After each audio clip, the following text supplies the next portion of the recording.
Esta es la presentación del módulo 4 del taller práctico de evaluación de riesgos del Parque del SPI de Navalmoral de la Mata, que trata sobre los factores de riesgos identificados en los equipos de trabajo existentes en el mismo, así como también los posibles que pudieran producirse, los riesgos asociados y también las medidas de prevención o protección que tenemos que adoptar pues, para eliminarlos, reducirlos o controlarlos, y también su planificación. ¿Qué pretendemos con esta presentación? Pues que sepáis identificar los factores de riesgos derivados del uso de los equipos de trabajo y que podáis sugerir esas medidas preventivas o acciones correctoras para eliminarlos o controlarlos cuanto antes. Que adquiráis los conocimientos suficientes sobre la forma segura de actuar cuando identifiquéis algún factor de riesgo existente en los equipos de trabajo que usáis, y también que conozcáis la forma correcta de utilizar estos equipos de trabajo con el fin de tener controlados los riesgos derivados de su utilización. Bueno, ahí veis los distintos equipos de trabajo. Empezaremos por los camiones y vehículos de intervención y luego de manera genérica pues, daremos las medidas preventivas necesarias pues, para tener controlados esos riesgos derivados del uso de los restantes equipos de trabajo que veis aquí. El arrancador de baterías, la bomba de agua a gasolina, la motobomba, el grupo electrógeno portátil, el grupo electrógeno de emergencia, la cizalla, combinado y separador o el matro, la motosierra Steel, el compresor de recarga de botellas de aire comprimido de los equipos de respiración autónomos, los equipos para la estabilización en el estricaje de vehículos, el proporcionador de espuma de alta expansión, el turboventilador, cortacésped, brozadora, etc. Perdón. Empezamos por el riesgo de caídas de personas a distinto nivel a la hora de acceder y permanecer en el techo del carrozado de los camiones. La línea de vida horizontal ya está instalada, casi seguro, en el techo de todos los camiones de intervención, y cada vez que se suba al techo, pues hay que unir o anclar el gancho del enrollador o del dispositivo retráctil al mosquetón o a cualquier otra parte, pues yo que sé, a los ojales que están en la parte delantera del arnés de seguridad anticaídas. Seguimos con el mismo riesgo de caídas de personas a distinto nivel, y qué mejor manera de eliminar, en la medida de lo posible, claro, este riesgo de caídas de personas a distinto nivel, que evitando el tener que subir al mismo. ¿Y cómo? Pues almacenando algunos objetos que están en el techo, pues en otras partes del calzado lateral, como sucede, por ejemplo, pues con los recipientes de espumógeno que están en el arcón, como podéis ver aquí en la fotografía que estoy señalando, ¿de acuerdo? O el andamio. ¿Y dónde? Bueno, pues retirando estos manguerotes, siempre que se pueda y exista la posibilidad, estos manguerotes, o bien subiéndolos arriba, o sí, se podrían subir arriba, o sea, cambiar la ubicación, porque solamente se utilizan en el caso de que se tenga que cargar el depósito que lleva el camión de intervención, pues cuando se trata de un pozo o cuando el agua está a cierta profundidad. Seguimos con el mismo riesgo y resulta que uno puede caerse cuando utiliza las plataformas plegables o abatibles de acceso a los armarios del carrozado lateral, en cuyo caso las medidas son indicar o señalizar el peso máximo y el número máximo de personas a utilizar simultáneamente, el cual deberá de ser respetado, que se mantengan periódicamente, revisándolos periódicamente en buen estado de conservación, y que los laterales, los bordes laterales estén señalizados con bordes reflectantes, y que los bordes sean pintados con franjas alternas de color amarillo y blanco del mismo ancho, inclinadas 45 grados con respecto a la horizontal, o mejor aún, disponer una cinta adhesiva antideslizante que viene con estas franjas. Seguimos con el mismo riesgo y también con el de pisada sobre objetos, ya que si las asas, empuñaduras, estribos, escalones, plataformas plegables o abatibles para acceder tanto a la cabina como a los armarios del carrozado lateral o la escala de acceso al techo estuviesen en mal estado, ¿vale? Pues podría producirse este accidente. Por ello hay que mantenerlos en perfecto estado de uso, revisándolos periódicamente y que además asimismo se compruebe si están libres de deformaciones, abolladuras y que están libres de barro, grasa o cualquier otra sustancia resbaladiza o deslizante. Igualmente, antes de subir o bajar a los mismos, habrá que retirar el barro u otras sustancias resbaladizas que pudiéramos tener en la suela del calzado. Hay que utilizarlo sin prisas y siempre de frente a la cabina o al camión, nunca de espaldas. No bajar nunca dando un salto y prestar atención a las irregularidades del terreno en el cual vamos a tener que pisar al descender de los mismos. Con respecto a la permanencia y desplazamientos en el techo del camión, que igualmente se podría producir las caídas de personas a distinto nivel, es necesario que se instale el dispositivo para poder bajar y subir las escaleras de mano desde el suelo sin necesidad de subir al techo. Igualmente, con una medida de tipo técnico, podemos limitar o reducir el que el personal tenga que subir al mismo, a dicho techo. Como ya hemos comentado, usar el arnés anticaídas anclándolo al gancho del dispositivo retráctil de la línea de vida. Evitar en la medida de lo posible situarse en los bordes del techo, ¿vale? Disponer en este perímetro, en el perímetro del techo, la banda antideslizante adhesiva de color amarillo y negro. Y también señalizar con este mismo tipo de señalización de franjas alternas de color amarillo y negro del mismo ancho, inclinados 45 grados con respecto a la horizontal, pues todos los bordes de los objetos fijos que están ubicados en el techo, como puede ser pues, el arcón o el cofre, ¿vale? Y demás elementos que ya digo que están fijos. Cambiamos de riesgo y estaríamos con el de caída de objetos desprendidos, tanto de los ubicados en el techo del camión como los ubicados en el armario o en los armarios del calzado lateral, así como en la cabina del camión, ya que todos estos objetos deben de contar con sistemas de sujeción adecuados y compatibles que impidan la caída. Por ejemplo, pues en la cabina pues hay una serie de guanteras, por decirlo, de cajas, de cajones que son fijos, ¿vale? Metálicos, que deberían de contar con algo que impidiera que lo que hay en su interior, en caso de frenazo brusco o desplazamiento con cierta rapidez, puedan salirse de los mismos. Estos sistemas de sujeción de todos estos objetos que hemos indicado anteriormente deberán de ser revisados periódicamente, y los sistemas de sujeción de las botellas de aire comprimido de los equipos de respiración autónomo de la cabina deberán de cumplir con los requisitos establecidos en la norma UNE-EN 1846-2 y que serán compatibles con los distintos tipos de tamaño de botellas que hay, debiendo de contar con algún dispositivo que pueda regularlo para poder ajustarse al tamaño de las mismas y que no se produzcan ni cabeceos, ni movimientos, ni golpeteos de la botella con los objetos fijos. Cambiamos de riesgo y vemos los factores de riesgo identificados con respecto al riesgo asociado de choques contra objetos inmóviles. El cofre bajo asiento, situado en la parte posterior de la cabina, carece de brazos de sujeción para que pueda mantener su apertura, o sea, pueda mantener la tapa suya abierta sin riesgo de cierre, y que asimismo carece de sistema de cierre adecuado. Hay que disponer en los brazos de sujeción del cofre bajo asiento indicado, pues amortiguadores o pistones de gas que los mantenga la tapa abierta y que tengan la suficiente resistencia y fuerza para evitar que se pueda cerrar accidentalmente. Asimismo, deberán de contar con unos sistemas de cierre, unas cerraduras, que impidan que puedan abrirse involuntariamente, por ejemplo, que se puedan enganchar pues, con un pantalón, ¿vale? Para ello deberán de contar con unos orificios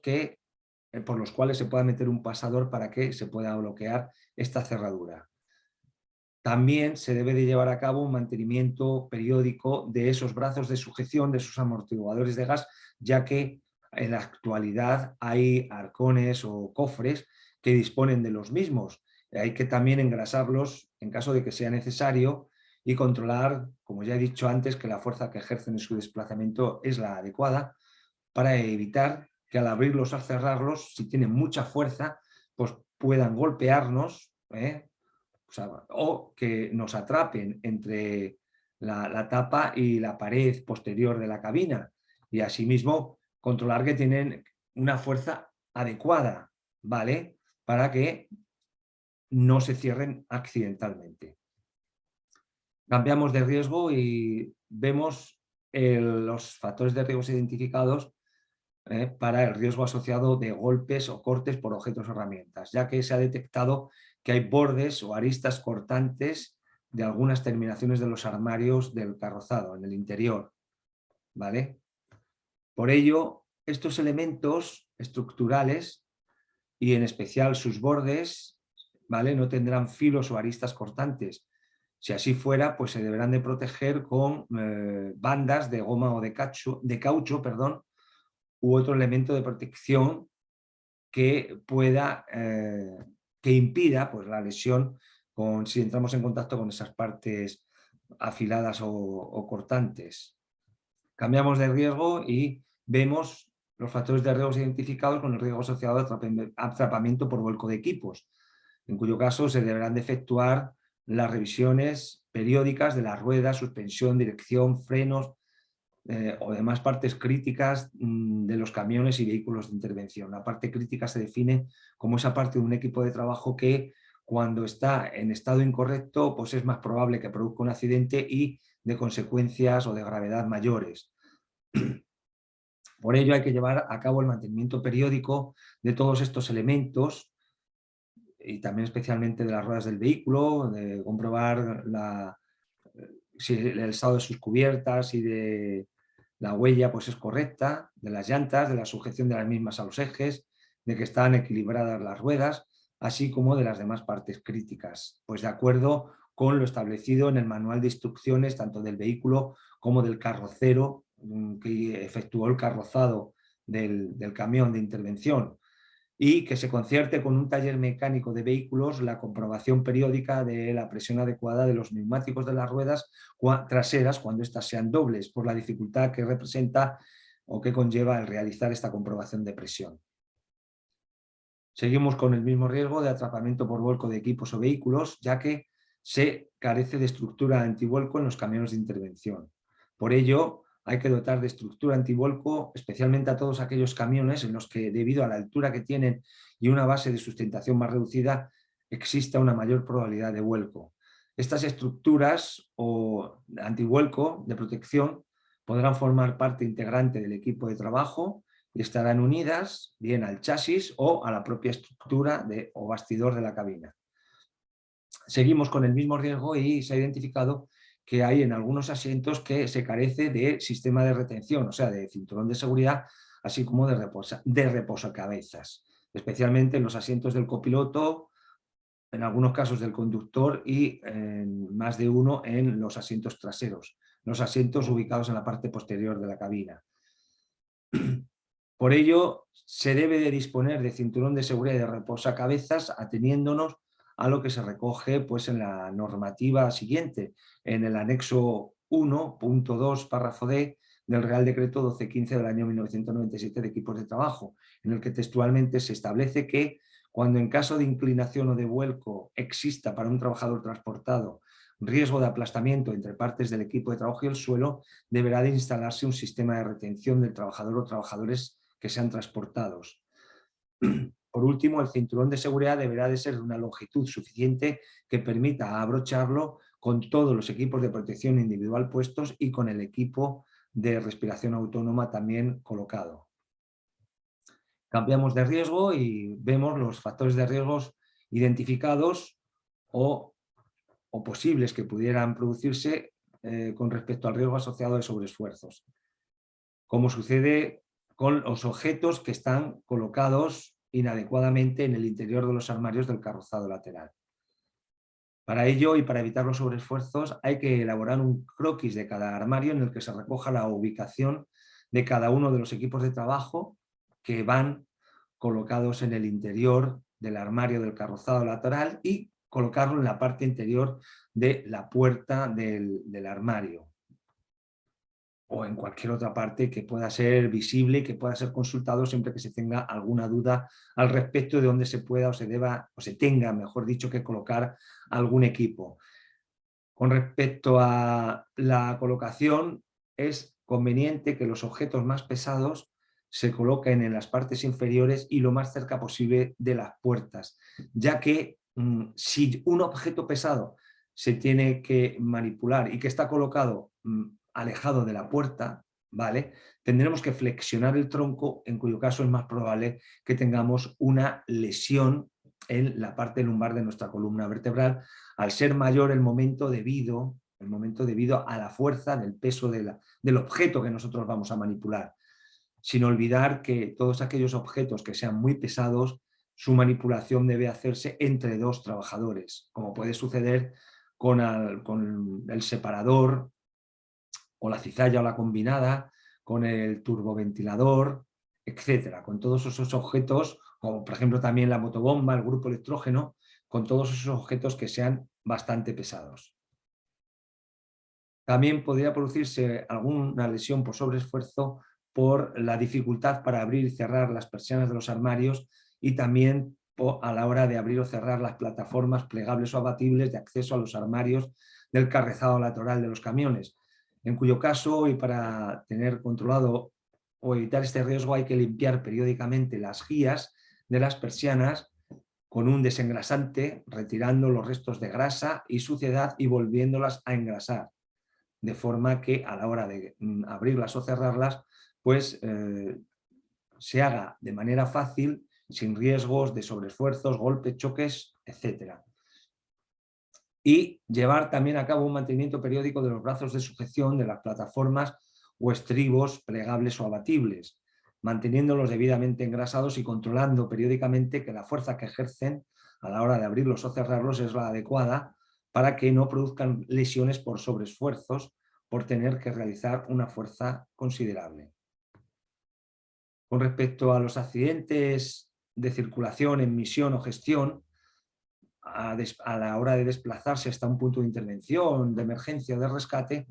es necesario volver a poner operativo, si no lo estuviera ya, el sistema para enviar de forma automática a la tablet colocada en la cabina de cada vehículo la ubicación exacta en el que hay que llegar, pues es en el que ha sucedido el siniestro o emergencia objeto de la intervención, ya que esto es especialmente útil para los vehículos de apoyo que van siempre siguiendo al vehículo de cabecera y que, como van más lentos, pues en ocasiones tienen que ir a una velocidad superior, ¿de acuerdo? Para no perderlos, ¿vale? Y de esa manera no pueden acomodar o adaptar la conducción al tipo de vehículo y a las características de las vías por las que circula para no perder al vehículo de cabecera que va en primer lugar. Mientras que si dispone de ese sistema para enviar de forma automática a la tablet del vehículo la ubicación exacta a la cual tiene que llegar, no tendría por qué ir más rápido o siendo más probable que tenga un accidente. Con respecto a los restantes equipos de trabajo que he mencionado, en los cuales a la hora de utilizarlos pues existen los riesgos de golpes, cortes por objeto de herramienta, choques contra objetos móviles, proyección de sólidos, líquidos o gases, atrapamiento por entre objetos, contactos térmicos, sobreesfuerzos, contactos eléctricos, etc. Los factores de riesgos especialmente están relacionados con que el estado del equipo no es el más adecuado y que,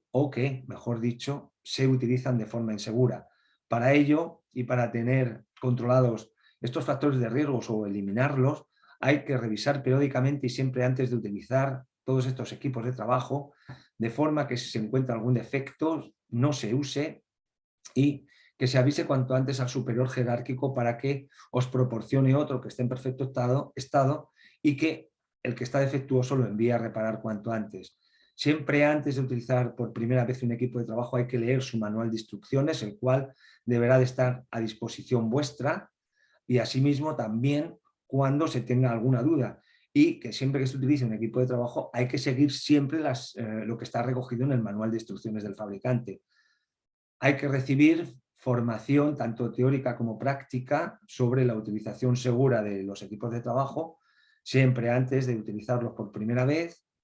no usarlos nunca para algún fin que no esté previsto por el fabricante en su manual de instrucciones, no tratar de repararlos si no se está debidamente capacitado para ello. Todos los equipos de trabajo deberán de contar con el marcado CE de conformidad y con su declaración CE de conformidad, o en caso contrario haber sido adaptados a lo que se establece en el anexo 1 del Real Decreto 1215 del año 1997 de equipos de trabajo. A la hora de sustituir componentes deberá de hacerse con repuestos originales u otros de características y calidad idénticas. Si se necesita retirar algún atasco de un equipo de trabajo hay que pararlo siempre antes, desconectándolo de la fuente de energía eléctrica, hidráulica o neumática y verificando si no ha quedado parte de esa energía retenida, o sea que hay que aliviar esa energía, ¿vale? Y hay que trabajar con ellos haciendo uso siempre de los equipos de protección individual indicados por el fabricante en su manual de instrucciones. Bueno, pues esta presentación del cuarto módulo ha concluido.